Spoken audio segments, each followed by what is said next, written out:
Muy perfecto. ¿Listo? Bueno, entonces hoy vamos a continuar con la parte del tratamiento frente a la distrofia endotelial de Fuchs.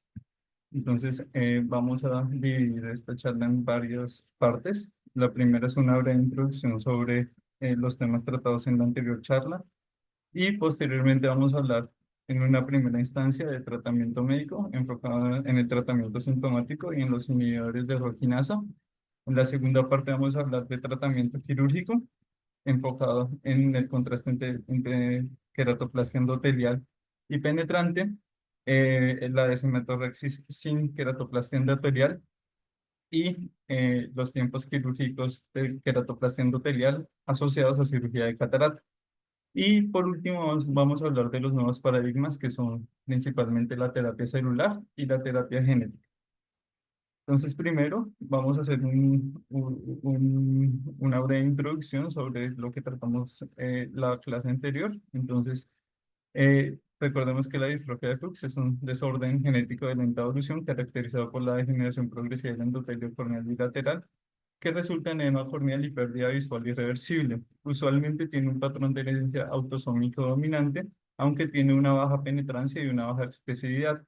Está relacionado principalmente con, con mutaciones relacionadas con la síntesis de colágeno tipo 8, que se va a depositar en la membrana de SM, particularmente en el gen Pol8 alfa 2, que codifica la subunidad alfa 2, eh, involucra en la síntesis de colágeno tipo 8 y otros como los transportadores a nivel de los transportadores iónicos a nivel del endotelio. Recordemos que clínicamente se caracteriza por presentar el signo patognomónico que son las gutas y posteriormente a la aparición de gutas pues va a haber una progresión hacia edema corneal que sería el estadio 2. Posteriormente a persistir el edema corneal va a haber una descompensación epitelial en el cual el paciente va a tener una queratopatía bullosa, que sería el estadio 3, y finalmente el paciente va a progresar a la fibrosis y a la neovascularización, que es el estadio 4. Y también tomamos en cuenta que el examen clínico es el examen más importante en los pacientes con distrofia endotelial de Fuchs. Entonces hacemos hacíamos el énfasis en la importancia de la biomicroscopía especular para determinar la cantidad de gutas centrales o periféricas, la confluencia de las mismas o la aparición de edema o no en estos pacientes. También recordamos que los exámenes auxiliares, como dijimos, son auxiliares y nos permiten principalmente tomar decisiones clínicas, especialmente en el tratamiento, como lo vamos a mencionar más adelante. Uno de los exámenes principales es la topografía corneal con la paquimetría, en la cual a medida que progresan esta enfermedad, pues vamos a ver varios hallazgos importantes, dentro de los cuales destacan tres hallazgos principales. Uno es el desplazamiento del punto más delgado, del espesor más delgado de la córnea. Entonces, pues en una córnea normal el espesor más delgado debe estar centralmente, pero como estos pacientes van a tener un edema corneal marcado que va a ser de predominio central por la aparición de gutas y espacios del centro hacia la periferia, pues el centro de la córnea se va a engrosar y va a desplazar este punto más delgado. Adicionalmente, también van a tener isoparches irregulares, es decir, van a tener una configuración topográfica anómala y paquimétrica anómala, en la cual no va a haber una progresión del centro hacia la periferia, sino que vamos a tener como parches aislados con espesores corneales variables y una depresión focal posterior que se evidencia principalmente hacia la cara pues, posterior de la córnea concerniente al endotelio. En este sentido, de lo que primero vamos a hablar es el tratamiento sintomático. Entonces, frente al tratamiento sintomático, debemos recordar que el paciente inicialmente en el estadio 1 puede ser asintomático porque va a ser caracterizado principalmente por gutas. Pero cuando está en el estadio 2, que es cuando va a presentar edema corneal, o en el estadio 3, que es cuando va a presentar queratopatía bullosa, el paciente se va a quejar inicialmente de disminución de la agudeza visual, de predominio matutino asociado al edema corneal. En ese caso, el tratamiento principal es un tratamiento sintomático para tratar de disminuir el edema. Esto se puede hacer con medios físicos como la aplicación de aire a distancia o con gotas de solución salina hipertónica al 5%, que lo que hacen es deshidratar superficialmente la córnea para disminuir como el edema corneal y mejorar la agudeza visual. Sin embargo, eh, la, la función de la solución salina hipertónica sigue un gradiente de concentración y como se aplica en la superficie córnea, pues va a actuar principalmente en el epitelio, en el estroma anterior, por lo que eventualmente en las capas más profundas de la córnea y las más cercanas al endotelio, pues puede tener baja penetrancia. También se pueden usar hipotensores tópicos que pueden disminuir la producción de humor acuoso y al disminuir la producción de humor acuoso, pues generar un gradiente de presión desde la cámara anterior del ojo hacia el endotelio y el estroma menor para disminuir también el edema corneal. Sin embargo, frente a los hipotensores oculares, hay que tener especial precaución con los inhibidores de la anhidrasa carbónica, porque los inhibidores de la anhidrasa carbónica pueden inhibir la función de la bomba endotelial y al inhibir la función de la bomba endotelial van a alterar la función del endotelio, que es generar un gradiente de contrapresión para deshidratar el estroma y al inhibir las bombas del endotelio, pues van a incrementar paradójicamente el edema.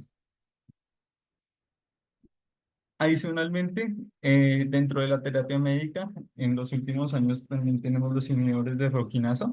Entonces, los inhibidores de roquinasa aparecieron primero bajo una aproximación por parte del doctor Kinoshita, en la cual están muy relacionados en el caso de la distrofia endotelial de Fuchs con la terapia celular y con la desematorrexis sin queratoplastia endotelial que vamos a mencionar más adelante.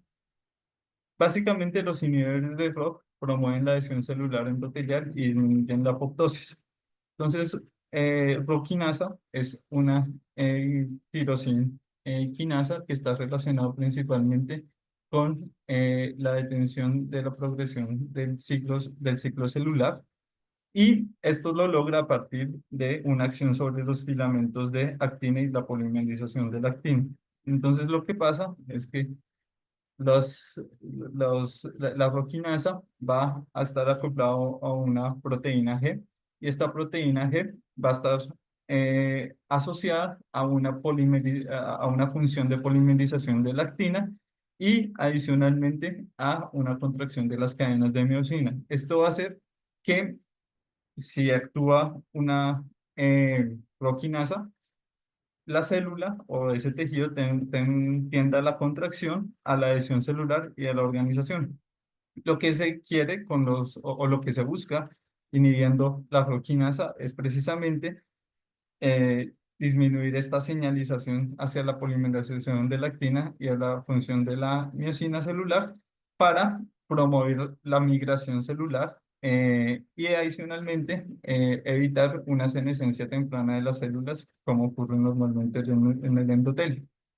Eh, Como dije, los factores los inhibidores de proteínas están relacionados principalmente a factores de intercambio de guanina entre las conformaciones enlazadas o no de GTP1, que son los que actúan principalmente activando la polimerización de la actina y la función de la miosina.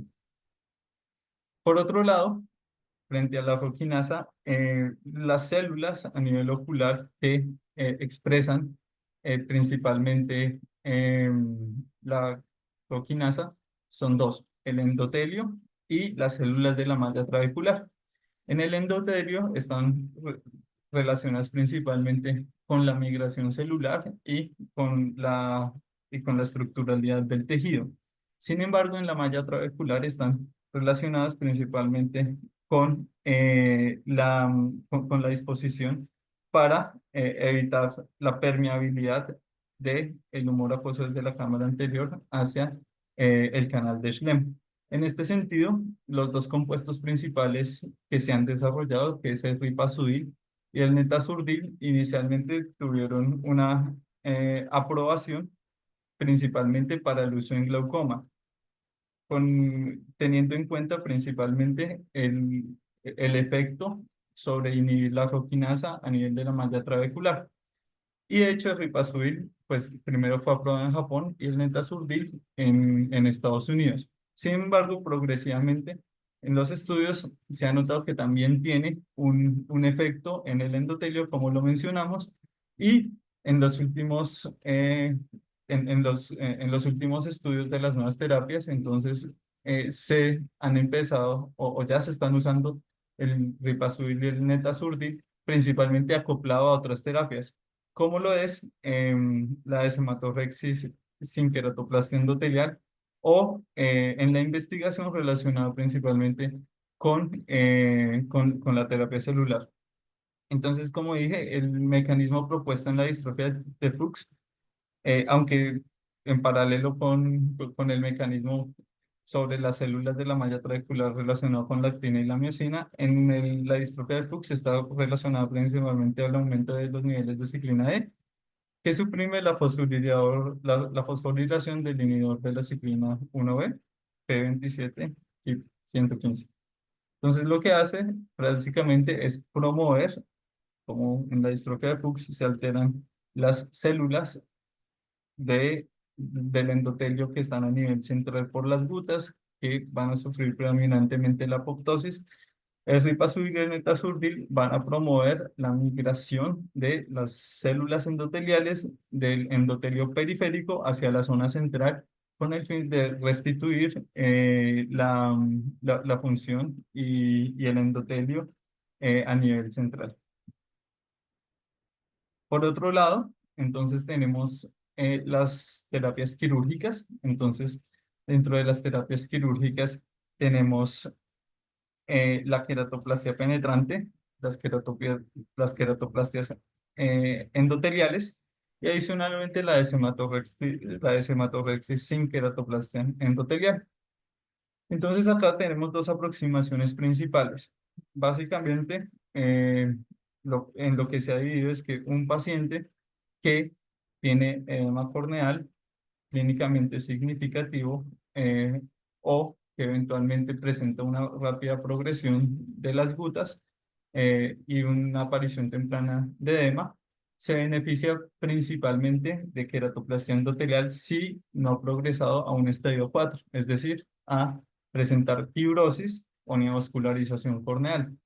Sin embargo, cuando ya hay fibrosis y neovascularización corneal, como ya hay un proceso de cicatrización evidente, usualmente las queratoplastias endoteliales no van a mejorar el desenlace primario principal, que es la agudeza visual. Entonces, en ese caso, se opta por queratoplastia penetrante.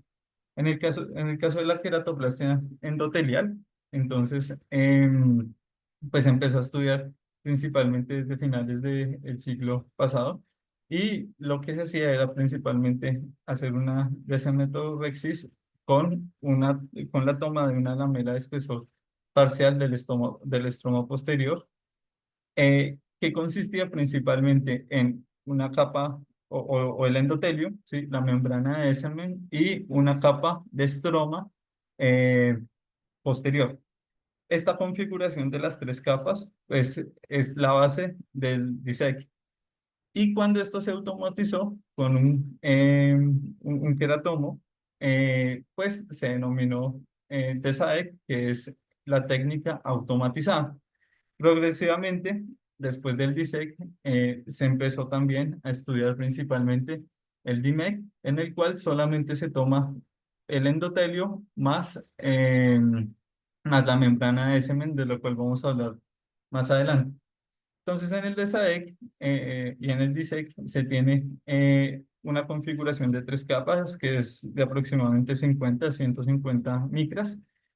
Y frente al DIMEC, que solamente tiene el endotelio más la membrana de SMEC, al tener tejido estromal, permite una mejor manipulación porque va a presentar menos pliegues y adicionalmente la capa de estroma posterior va a ser adherente hacia el tejido receptor, por lo que usualmente tiene menos desprendimiento frente al DIMEC y adicionalmente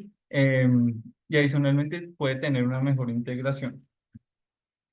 Eh, Esto es lo que estamos hablando. Entonces, acá en el 2006 ya aparece el DESAEC cuando se utiliza un microqueratomo y el flap o el injerto de estroma posterior más membrana de semen más endotelio se obtiene de forma automatizada.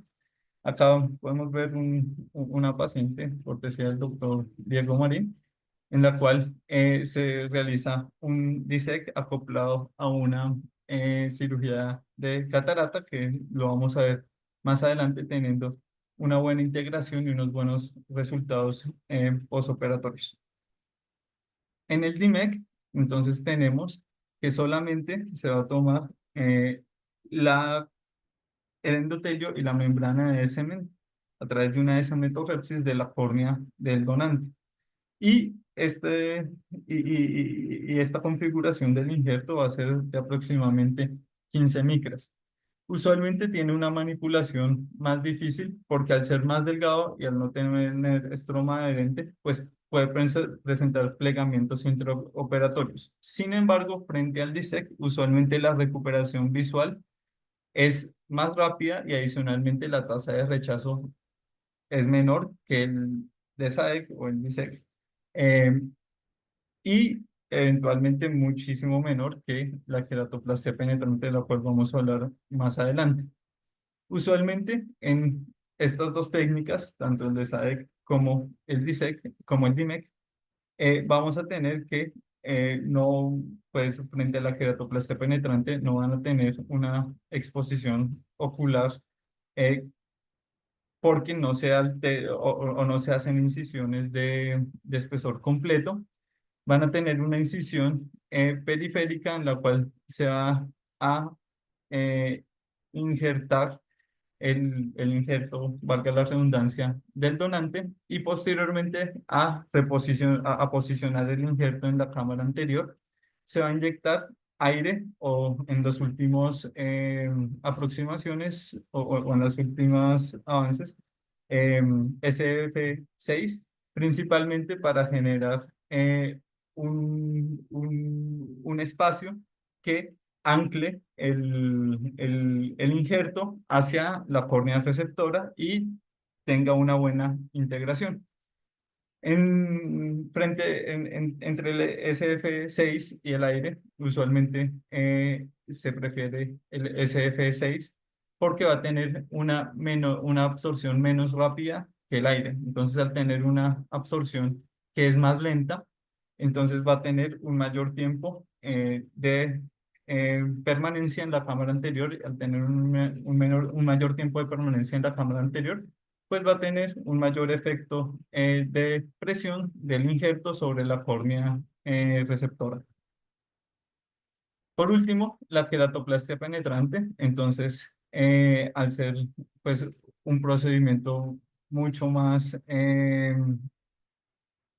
mucho más agresivo o en lo cual se toma o se reemplaza el espesor total de la córnea por el botón donante, pues va a estar reservado básicamente a los casos de fibrosis y de neovascularización en las cuales en las cuales hay una cicatrización estromal significativa, y al haber una cicatrización estromal significativa, pues reemplazar el endotelio solamente pues no va a mejorar la agudeza visual como desenlace primario óptimo.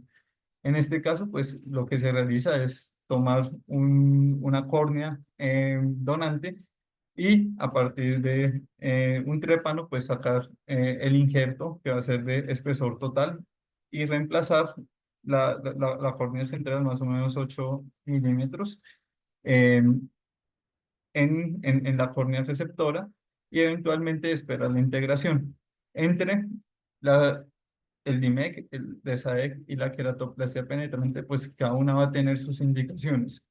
Usualmente, entonces en estadios más tempranos de la enfermedad, se prefieren procedimientos menos invasivos, es decir, las queratoplastias endoteliales, arrancando desde el DIMEC, después del DESAEC, y por último, en el estadio 4 pues se prefiere la queratoplastia penetrante. En la tasa de rechazo del injerto, eh, y desencadenar complicaciones asociadas al acto quirúrgico, pues el DIMEC va a ser el que menos complicaciones de rechazo tiene frente a el DESAEC y a la queratoplastia penetrante, que es el que más rechazo causa. Sin embargo, entre el DISEC y el DIMEC, usualmente el DIMEC tiene mayores tasas de desprendimiento del injerto por no tener esta capa de estroma de anclaje hacia la córnea receptora. En este sentido, pues hay varios estudios que han comparado,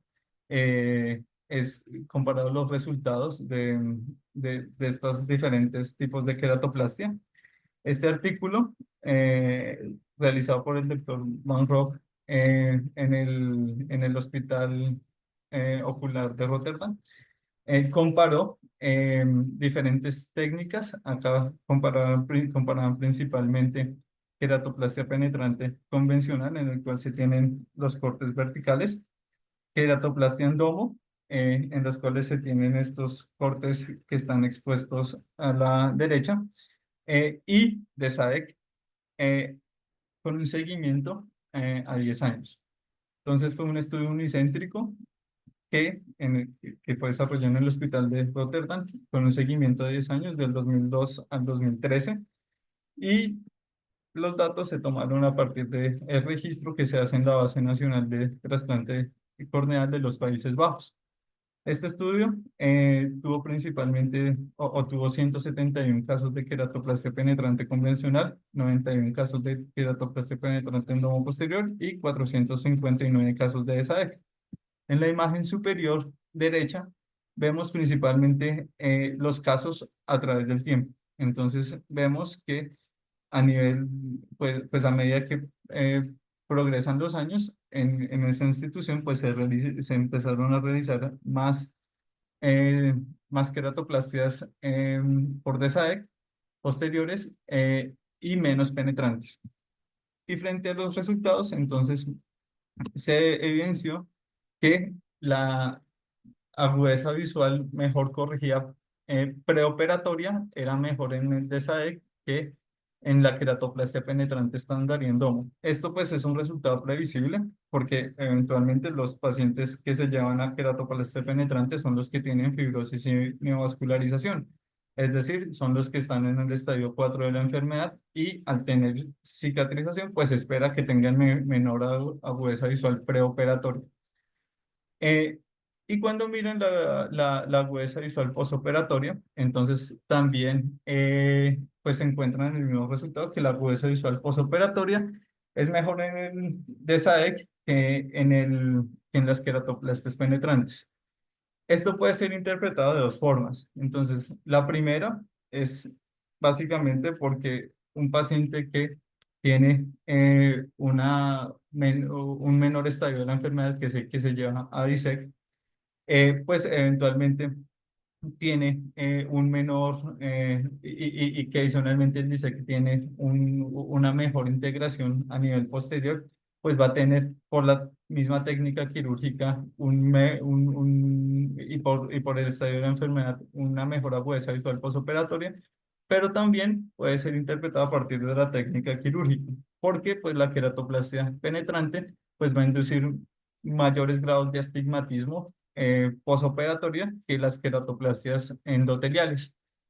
Y lo importante acá es que no hay diferencia en el cambio neto de la agudeza visual mejor corregida entre el DESAEC posoperatorio frente al preoperatorio y las queratoplastias penetrantes. Entonces, esto nos puede decir que probablemente está más relacionado al estadio de la enfermedad en la cual el paciente se opera. Por otro lado, este estudio encontró que más allá del desenlace primario, que es la agudeza visual mejor corrigida, no hay diferencia significativa en la supervivencia de los injertos. Hay un menor astigmatismo inducido en DESAEC versus las queratoplastias penetrantes, que pues es lo esperado. Y eh, importante acá que hay una mayor estabilidad en la herida y una rehabilitación más rápida en la queratoplastia endotelial, es decir, en el DESAEC frente a la queratoplastia penetrante. Por otro lado, frente a las queratoplastias endoteliales, este estudio llevado a cabo por la doctora Mayer y compañía, y publicado en el 2022, evaluó los desenlaces, tanto visuales como de rechazo y de desprendimiento de los injertos y de la necesidad de reintervención en las queratoplastias endoteliales, es decir, en DESAEC frente al DIMEC. Y fue publicado en el American Journal of Ophthalmology, con una revisión sistemática y un metaanálisis comparando la eficacia y la seguridad del DISEC ultra delgado versus el DIMEC en pacientes con distrofia de Fuchs y queratopatía bullosa. Y dentro de la búsqueda, entonces se analizaron 163 estudios, de los cuales se eligieron 7 estudios. De estos se encontró que, había una mejor agudeza visual, mejor corrigida postoperatoria a los 12 meses con DIMEC, pero mayores reintervenciones principalmente relacionadas con el desprendimiento del injerto. Y adicionalmente a este resultado, los demás parámetros diferentes a mayores intervenciones postquirúrgicas, la intervención básicamente era reposicionar el injerto inyectando pues aire, ¿sí? Hacer un rebubbling. Y frente a los demás parámetros, pues no hay una diferencia estadística, aunque los estimados son imprecisos, como lo son la falla del injerto, que no hubo una diferencia significativa entre ambas técnicas, el rechazo del injerto o una elevación de la presión intraocular posoperatoria. Entonces, acá me quiero detener, adelantarme un poquito, dentro de las potenciales complicaciones de, de las queratoplastias endoteliales es una elevación de la presión intraocular, principalmente por el desplazamiento del injerto hacia el ángulo o la migración de la burbuja de aire hacia la cámara posterior, generando un bloqueo pupilar. Pero pues entre las dos técnicas de SEC o DIMEC no, pues no hubo una diferencia significativa entre los dos. Y la diferencia estadística media para los conteos endoteliales pues no pudo ser evaluada por la heterogeneidad de los estudios que se analizaron en esta en esta revisión sistemática y metaanálisis. Por último, entonces, voy a hablar un poquito de las potenciales complicaciones. Entonces, como mencionamos anteriormente, el desprendimiento del injerto ocurre más frecuentemente después del DIMEC que después del DISEC, principalmente porque pues el DIMEC no tiene la capa estromal que es un poco más adhesida hacia, hacia la córnea receptora. Eh, y el rechazo inmune es al revés. Entonces el rechazo inmune es mucho menor en el DIMEC frente al DISEC y eventualmente frente a la queratoplastia penetrante. Adicionalmente, se puede presentar desprendimiento del injerto. Entonces el desprendimiento del injerto tiene el mismo orden inverso. Entonces el DIMEC presenta mayor desprendimiento que el DISEC frente a la queratoplastia penetrante que pues está anclada con suturas. Eh, Puede haber hemorragias intraoperatorias. Las hemorragias intraoperatorias están principalmente relacionadas con la queratoplastia penetrante al tener el ojo pues abierto y un aumento de la presión intraocular por bloqueo pupilar o la respuesta esteroidea. Digamos acá, me voy a basar principalmente en el bloqueo pupilar, que está principalmente relacionado a una migración de la burbuja de aire o al desplazamiento del injerto en las endoteliales.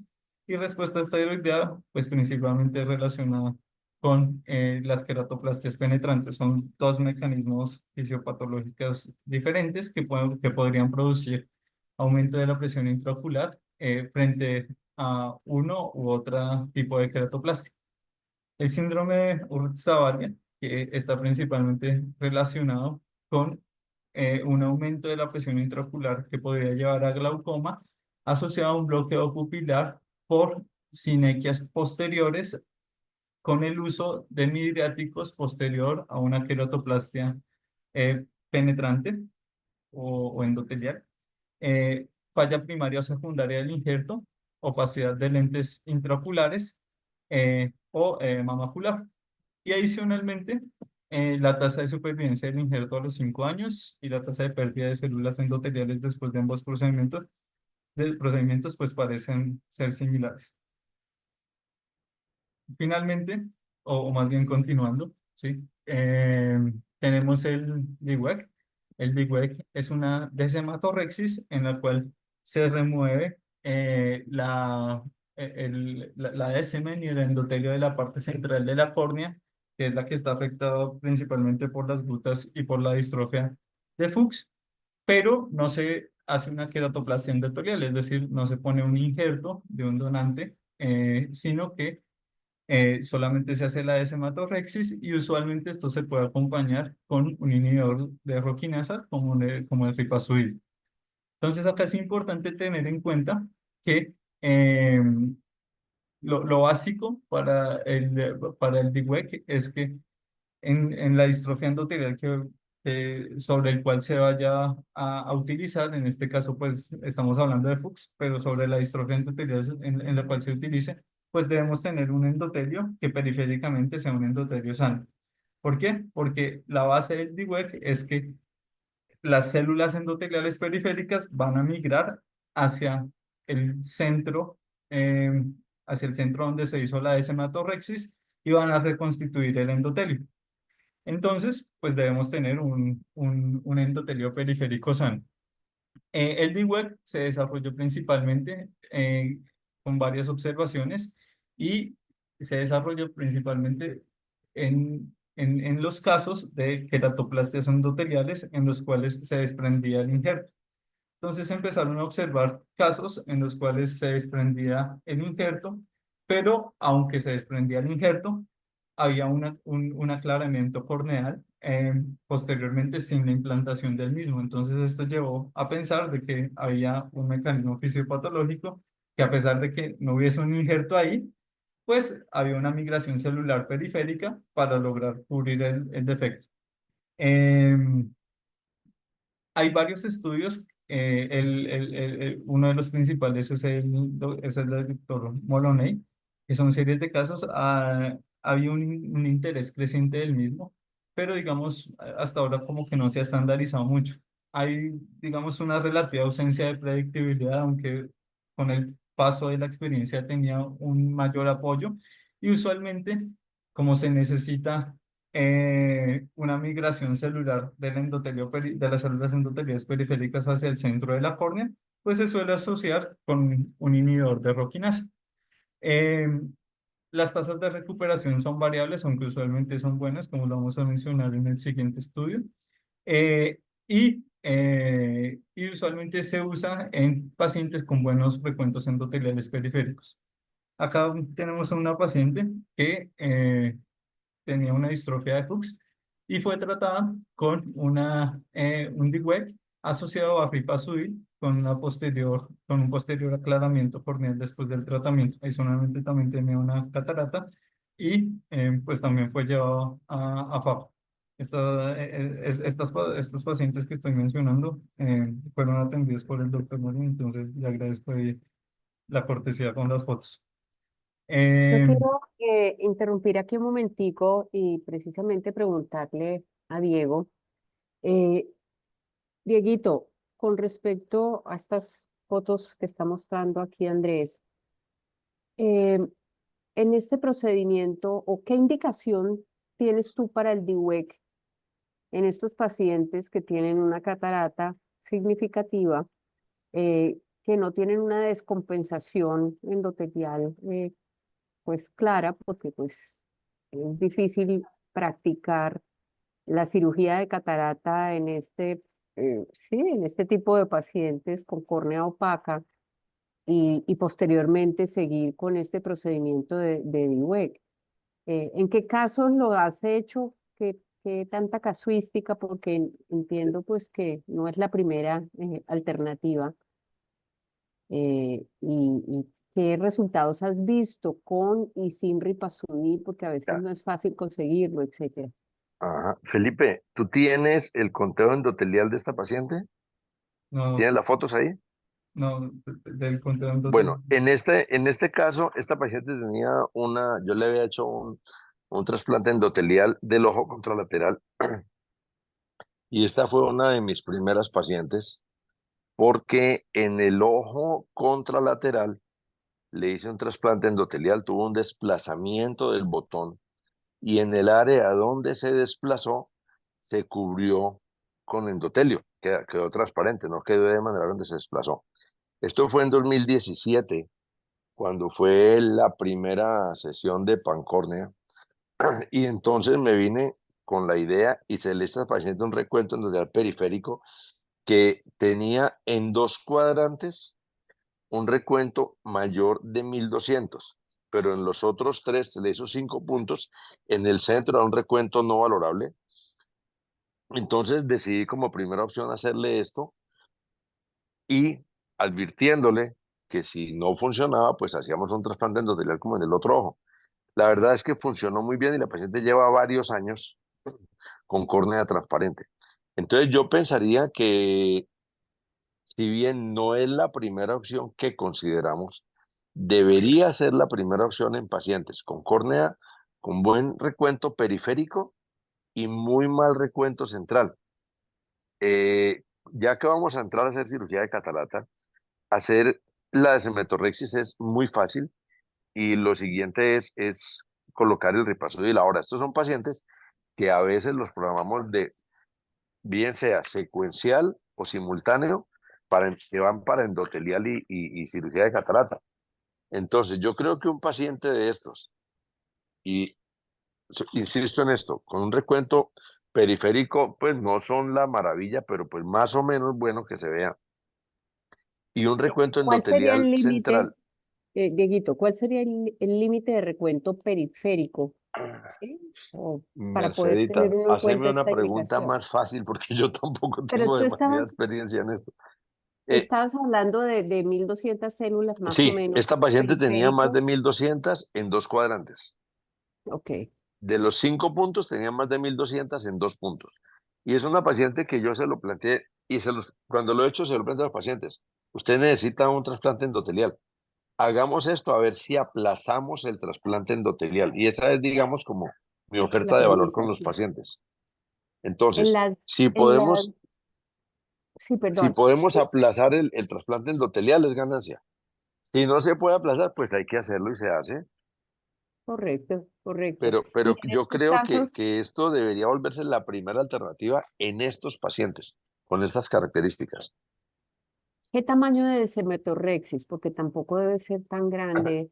Mira, yo estuve revisando y resulta que los primeros estudios hicieron de hematorexis de 6 milímetros, de 7 milímetros y no funcionó. Fueron Exacto, se han ido reduciendo reduciendo. sí, fueron reduciendo la deshemetorrexis y 4 milímetros es un tamaño bueno con el que se ha tenido una buena experiencia.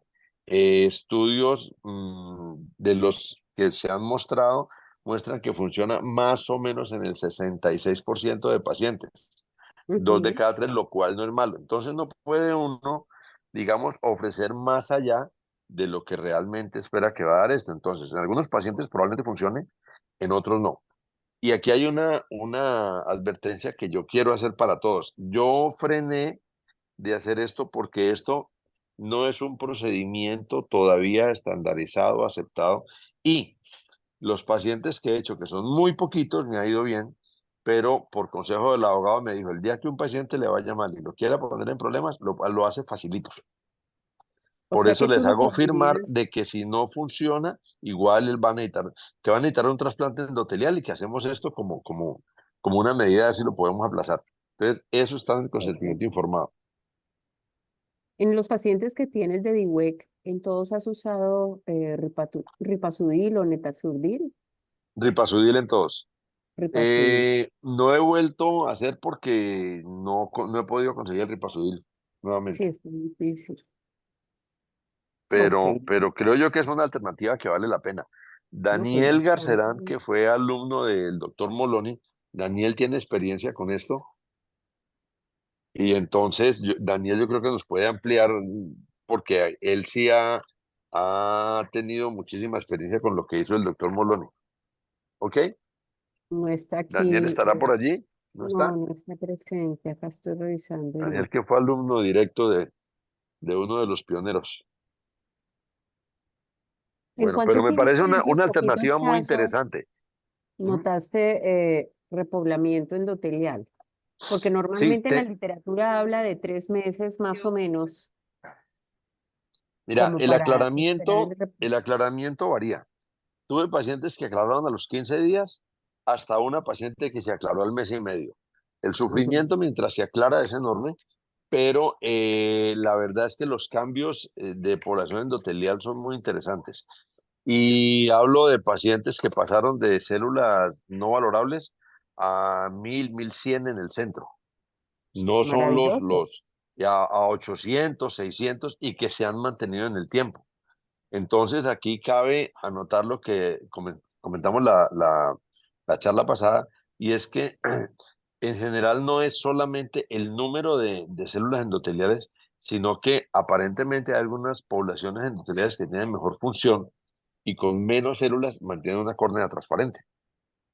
Entonces Correcto. creo que eso es muy válido y advirtiendo al paciente, insisto en eso, de que es muy probable que es un paciente que va a necesitar el trasplante endotelial, entonces vamos a hacer esto como una alternativa a ver hasta cuánto nos funciona.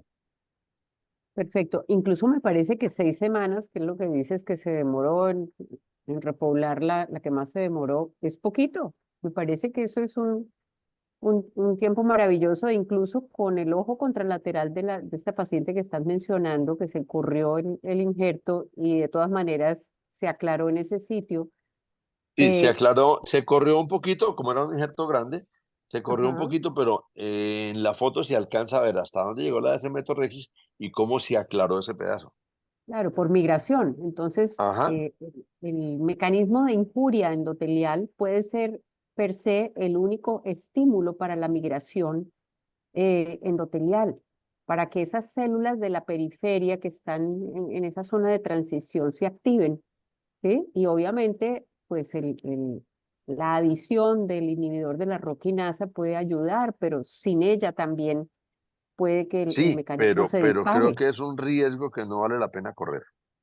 Sobre todo, que pase en la periferia está bien, pero que en el centro lo haga uno intencionalmente, donde donde no pase esa compensación endotelial, pues yo creo que va a ser muy incómodo para uno y para el paciente. Y si bien Sí, mes y medio no es un tiempo muy largo para repoblación, para uno que está observando el paciente semanalmente y doctor y vea y yo para cuándo y de todas maneras se le hace un largo, pero creo que es una alternativa muy interesante. Falta mucho por aprender, pero creo que esto terminará siendo parte del armamentario cotidiano de nosotros en manejo de patología endotelial. Quiero aprovechar para hacer una aclaración. Eh, Felipe habló de DISEC y de DESAEC. Y la idea es que no es lo mismo, no podemos hablar DISEC y DESAEC. El DESAEC, la A indica que es automatizado. automatización. El No, es DISEC es un trasplante endotelial que se hace manual, la disección es manual. El doctor Máximo Usín ha sido el pionero del DISEC y él habla de DISEC ultradelgado, pero esto es disecciones que en muchos casos, donde no tenemos el instrumental, toda la tecnología, como en el hospital departamental, pues nos toca hacer trasplante endotelial con disección manual que se hace en una cámara artificial, se adelgaza y se toma el botón endotelial.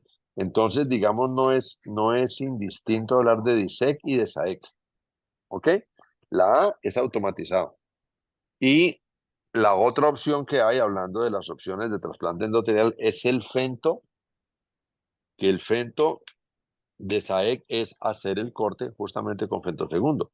Entonces tenemos realmente 4 opciones que son el FENTO de SAEC, DISEC y DIMEC, que son 4 alternativas de trasplante endotelial, que son las 4 alternativas quirúrgicas, aparte de estas que van acompañadas de inhibidores de roquinasa. Correcto. ¿Ok? Gracias, Dieguito. Listo.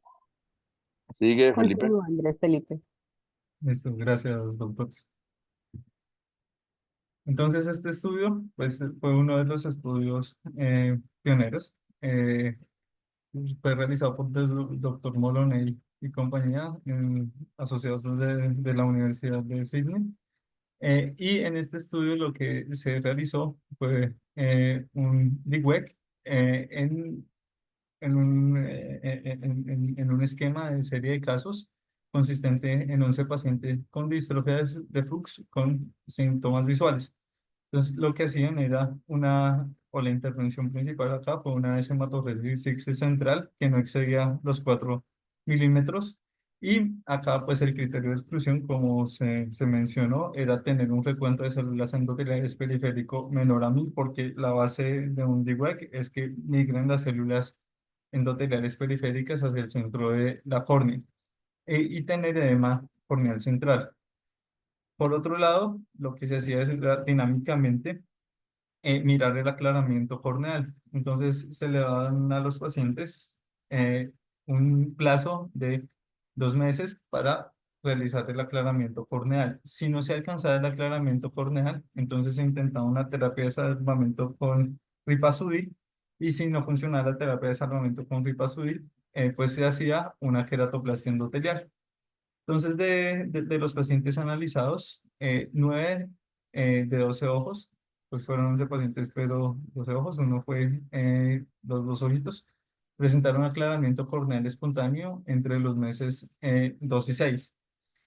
Y de estos 12, 12 ojos, 2 requirieron ripazudil tópico 6 veces al día y por 2 semanas, y a las 2 semanas presentaron el aclaramiento corneal. Y solamente uno pues, tuvo necesidad de queratoplastia endotelial por tener un fallo en el tratamiento inicial solamente con la hematorraxis sin la queratoplastia endotelial, y eventualmente con el posterior tratamiento con ripazudil. Acá la agudeza visual mejor corregida pasó en promedio de 0,26 logMAR a 0,125 logMAR. Y estas son las fotos izquierda, en la izquierda, de los pacientes de 3 de los ojos que presentaron aclaramiento corneal espontáneo solamente con la hematorrexis. Y en la derecha de los 2 ojitos que necesitaron la adición de la terapia con ripazudil para presentar el aclaramiento corneal posteriormente a la hematorrexis sin queratoplastia endotelial. Adicionalmente, en estos estudios también, pues en este estudio también tomaron OCT del segmento anterior del ojo, y en el OCT del segmento anterior del ojo, entonces se evidencian en los pacientes que son sometidos a hematorrexis sin queratoplastia endotelial la aparición de estos nódulos endoteliales que van a ser los precursores de la migración hacia la córnea central. Y eventualmente, entonces acá en la imagen de la derecha, se evidencia en la flecha amarilla el límite de la membrana de Cement después de la hematorrexis, y la flecha roja pues se evidencia el repoblamiento celular endotelial posteriormente a la hematorrexis. Importante, después de que se completa, digamos, los nódulos endoteliales son los precursores que van a repoblar la córnea central. Después de que se completa el repoblamiento o el recubrimiento de la córnea central, estos nódulos endoteliales pues van a tender a disminuir de tamaño, porque pues ya esto cumple el objetivo principal de la migración celular, que es cubrir el defecto que ocasiona la desematorrexis. Por otro lado, en los pacientes en los que se planea realizar cirugía de catarata asociado a una queratoplastia endotelial, hay que tener en cuenta que el paciente prototipo que tiene distrofia de Fuchs es el de aparición tardía, no es el de aparición temprana. El de aparición tardía usualmente aparece o tiene síntomas clínicos por los cuales consulta después de los 40 años. Entonces, usualmente van a coincidir cataratas con compromiso visual significativo más una distrofia de Fuchs clínicamente significativa, es decir, con síntomas. El límite para la descompensación corneal después de una cirugía de catarata usualmente se da en pacientes con umbrales de paquimetría mayores de 640 micras o bajos recuentos endoteliales. Entonces, aquí hay que tener en cuenta, principalmente al momento de la cirugía, que probablemente los pacientes que tienen una paquimetría mayor a 640 micras, lo más probable es que se van a descompensar. Y también sucede lo inverso en pacientes que no tienen recuentos endoteliales tan bajos y que tienen unas córneas que no son tan gruesas, pues se les podría dar chance de primero hacer la cirugía de catarata y después hacer posteriormente una queratoplastia endotelial.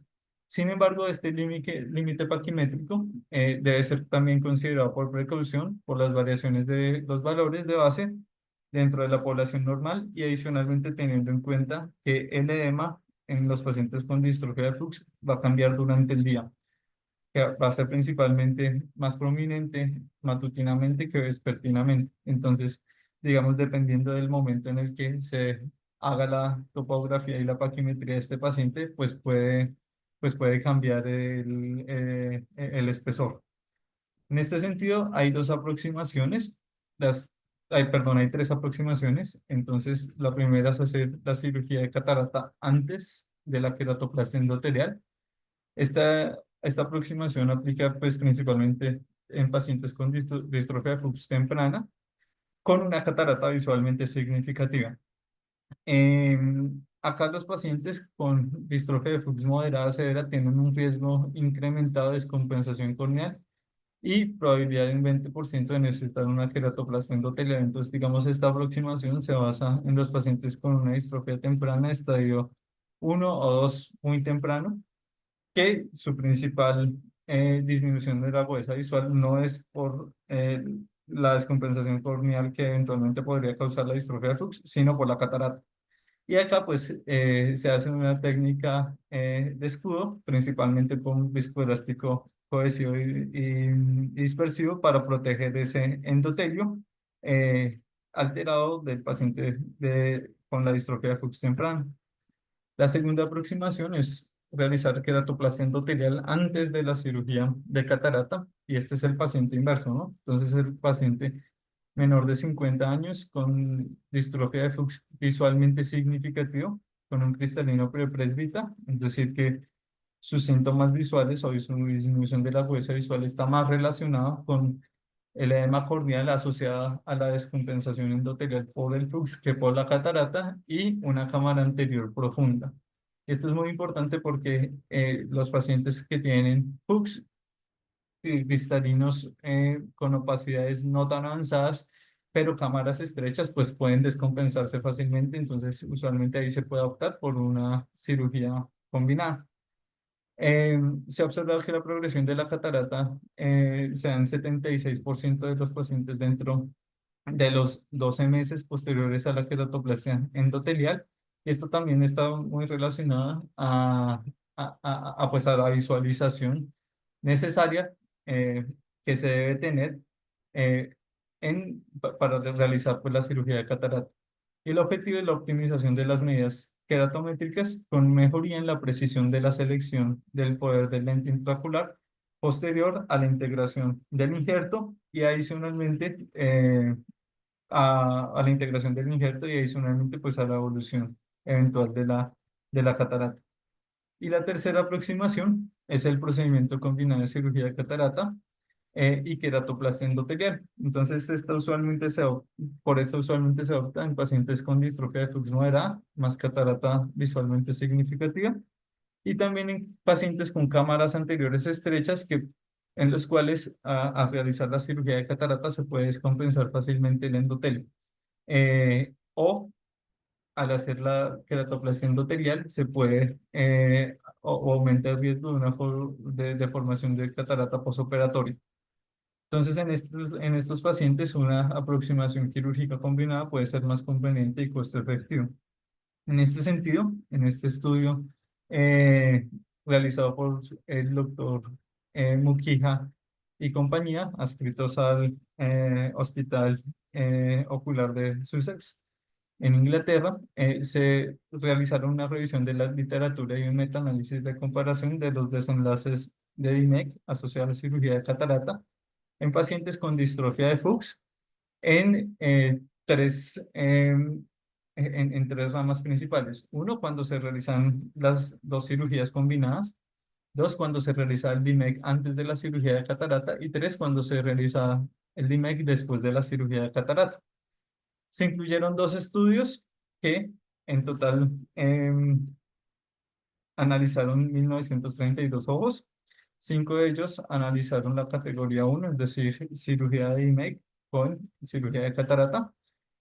Un estudio cayó en la categoría 2, es decir, el DIMEC antes de la cirugía de catarata, y 2 estudios en la categoría 3, mientras que 4 estudios analizaron 2 de las 3 posibles combinaciones. Entonces se analizó como desenlace primario la agudeza visual mejor corregida a los 6 y a los 12 meses. Entonces, dentro de los 6 meses, se analizaron las tres posibles intervenciones y se encontró que la agudeza mejor corregida en las 3 intervenciones mejora significativamente después de la intervención frente a antes de la intervención. Sin embargo, en la categoría que era la queratoplastia, pues el DIMEC combinado con cirugía de catarata, y en cirugía de catarata antes del DIMEC, la agudeza visual es, mejora más, mejora más frente a los pacientes en los cuales se les hace DIMEC antes de la cirugía de catarata. Y a los 12 meses, entonces solamente habían estudios que analizaban el DIMEC combinado con la cirugía de catarata y el DIMEC en ojos que habían presentado cirugía de catarata previa. Y acá también evidencian pues, que a los 12 meses hay una mejoría de la agudeza visual posoperatorio, pero no hay una diferencia significativa pues, entre el grado de mejoría de la agudeza visual entre las dos categorías. Por otro lado, analizan la necesidad de reintervenciones, rebubbling, que es principalmente y esto está muy relacionado con el desprendimiento del injerto, entonces la necesidad de poner de nuevo una burbujita y reposicionar el injerto y pues el desprendimiento.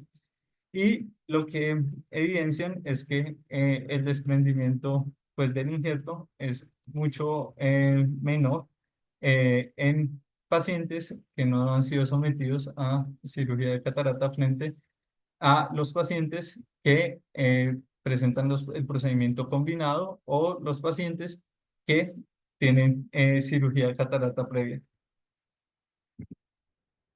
Y por último, entonces, no evidencian una diferencia significativa en la tasa de falla primaria del injerto, ni en ni en el porcentaje de pérdida de células endoteliales posoperatorias a los 12 o a los 6 meses o a los 12 meses posoperatoria entre los 3 abordajes quirúrgicos.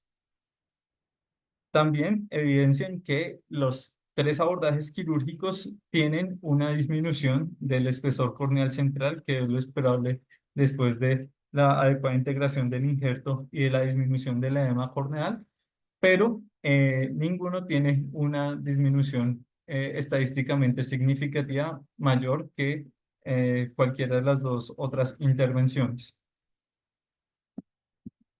Por último, entonces vamos a hablar de la terapia génica y de la terapia celular.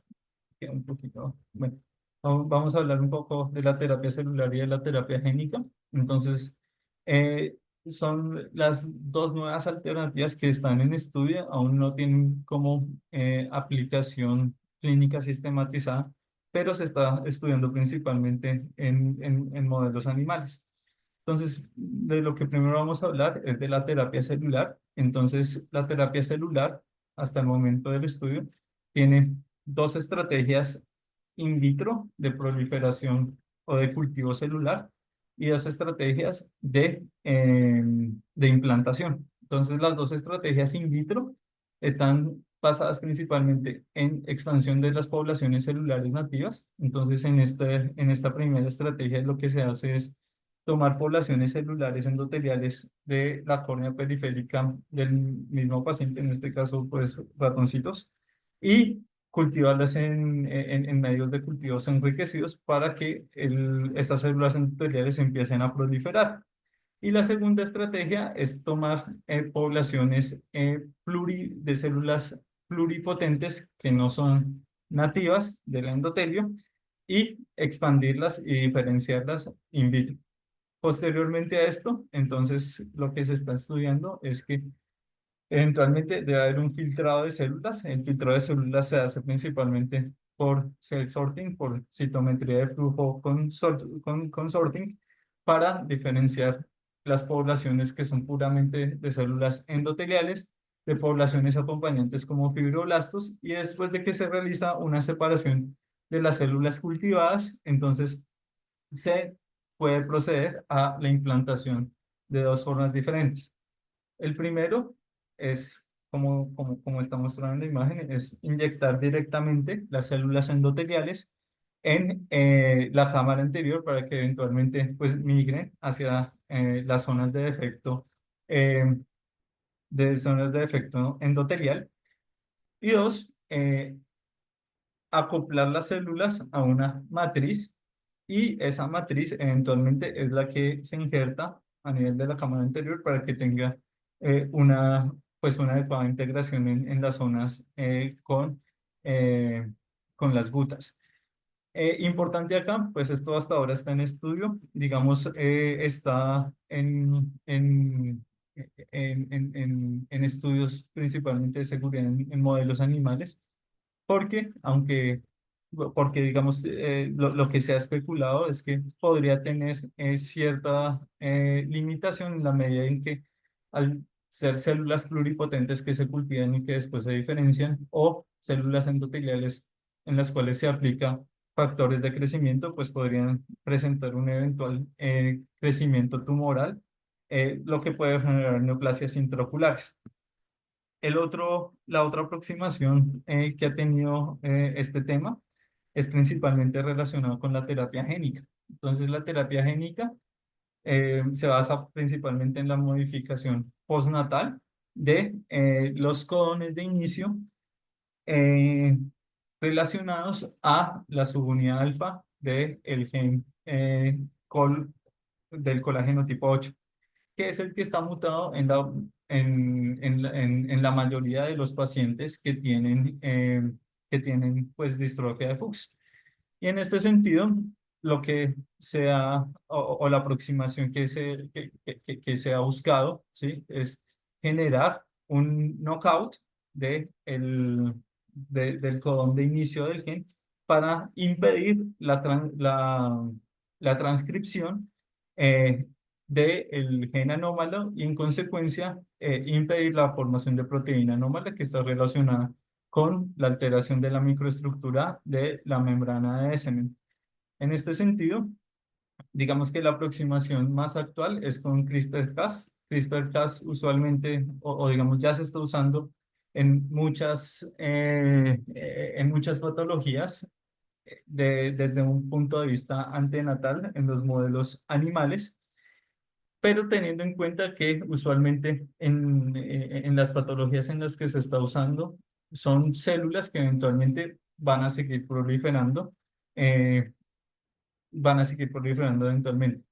En las células endoteliales, usualmente, pues no van a seguir proliferando eventualmente como las de otros tejidos, sino que van a tener una etapa de quiescencia temprana. Entonces, en estos estudios relacionados con CRISPR-Cas en modelos animales de distrofia de Fuchs, lo que se está estudiando es la modificación postnatal de estas células endoteliales de un ojo ya desarrollado para evaluar cómo cambia la microestructura después de hacer el knockdown de las células ya diferenciadas. Y lo que se hace en este caso es que se inserta en la cámara anterior un adenovirus con, un adenovirus con la proteína CRISPR-Cas, ¿sí? Que lo que hace es acoplarse a la secuencia complementaria que lleva o que porta en el ADN y en el RNA mensajero.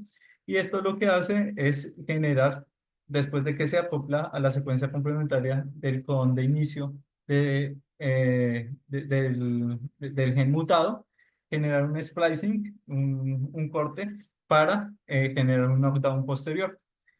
Y esto hace que pues esa proteína mutada o ese RNA del gen mutado pues no se logre codificar a proteína. En este sentido, en los modelos animales que se ha usado, pues lo que se ha evidenciado es que hay una prevención de la pérdida de células endoteliales y una recuperación de la función de bombeo del endotelio. Y adicionalmente, se ha evidenciado que no hay secuelas adversas en la histología o en el electroretinograma.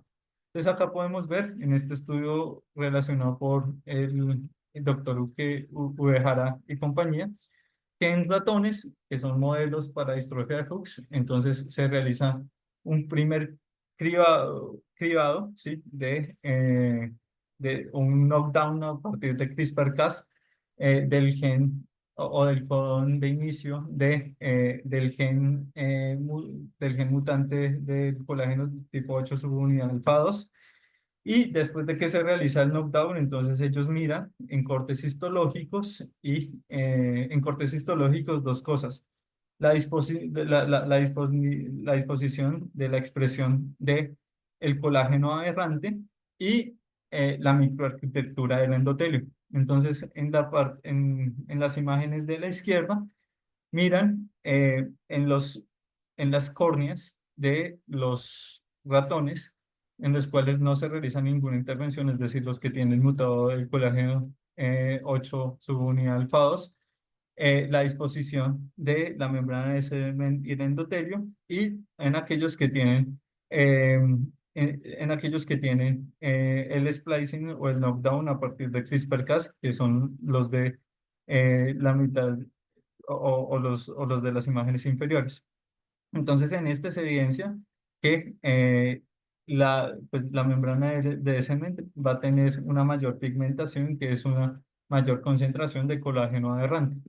Y ya en la atención con hematoxilina eosina y con PAS, entonces evidencian que, que ese endotelio, ¿sí? Y esa membrana de semen de los ratones que tienen el colágeno 8 subunidad alfa 2 mutado, pues tienen una microarquitectura que es más irregular frente a los que son mutados, pero se tratan con CRISPR-Cas.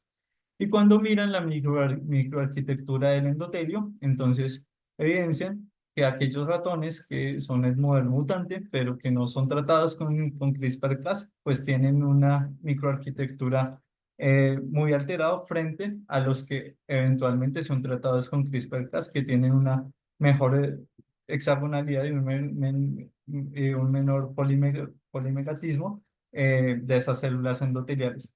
Por lo que se sugiere que eventualmente estas investigaciones pueden llevar a una, al desarrollo de terapias génicas que eventualmente pueden ser aplicadas a los humanos y que eventualmente pueden prevenir la necesidad de trasplantes endoteliales u otras terapias al frenar la progresión de la enfermedad. Y listo, eso era lo que tenía preparado para ustedes. ¿Alguna Bueno, pregunta? muchas gracias, Andrés Felipe. Muy buen manejo del tema. Es una información bastante amplia la que engloba esta patología. Y con lo que has terminado, pues es como el futuro, ¿no? Que en el presente ya se está desarrollando la terapia génica y la terapia celular. Llama la atención cómo en los últimos congresos uno ve esto de la terapia celular en un auge creciente, ¿sí? Ante la dificultad de poder conseguir tejidos donantes eh, halógenos, pues lo que uno espera es que con esta terapia celular del cultivo de células que se pueden pues propagar y un donante puede servir hasta para 100 injertos, pues realmente es lo que se busca. Además, los tratamientos, como tú dijiste, de inyección en cámara anterior o crecer esta proliferación o estos tejidos celulares en una matriz para luego implantarla como si fuera sí, un tejido, eh, pues son la esperanza. Y como te digo, es el presente, se están haciendo en el momento. Con respecto a la terapia génica, pues esto también en la Universidad de Eugene, en Oregon, donde se están produciendo estos estudios en ratones. Pero fíjate que el CRISPR-Cas9, la tijera genética, ya está siendo aplicada en muchos campos de la medicina y aquí, con respecto a esta patología, pues obviamente ya hay una luz de que posiblemente pues pueda aplicarse, no solamente en los casos más tempranos, como dicen estos estudios, ¿sí? Sino en casos también ya avanzados e incluso en otras patologías que tengan daño endotelial, no solamente en Fuchs. Entonces, muy interesante esto.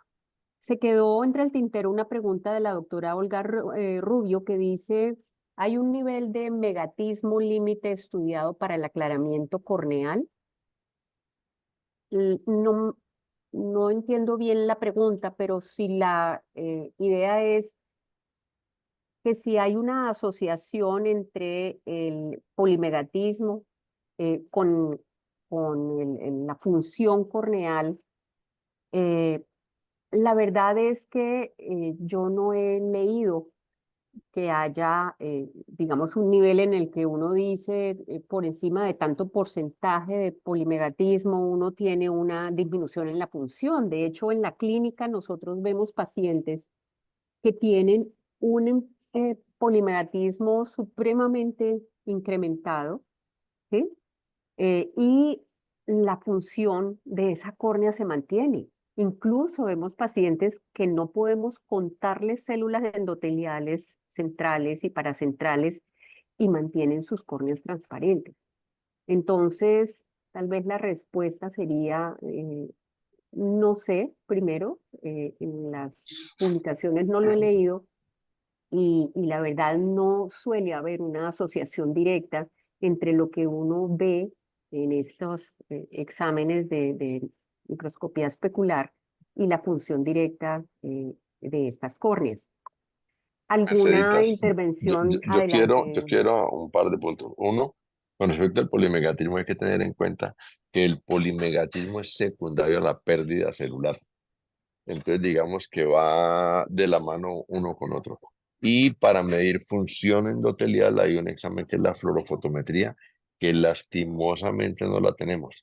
Pero sí está demostrado que a veces hay poblaciones menores que tienen mejor depuración de fluoresceína que poblaciones mayores.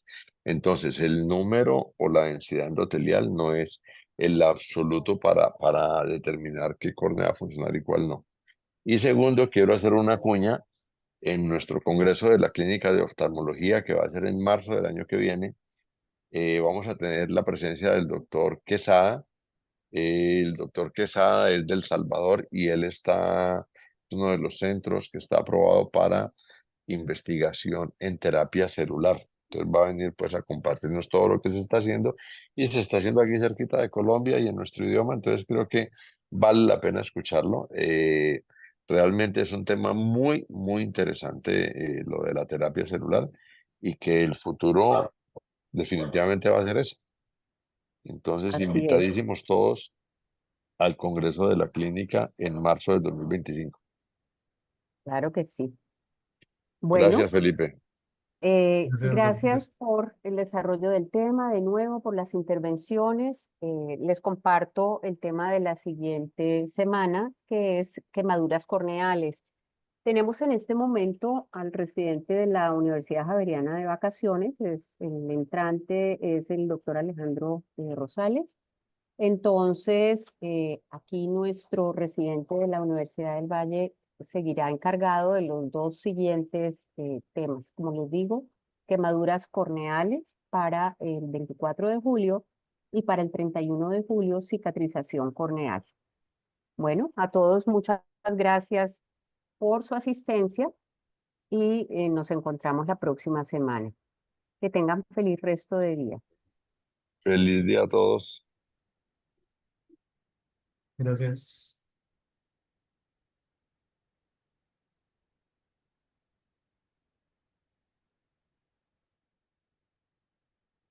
Muy bien, Andrés, súper. Gracias, doctor.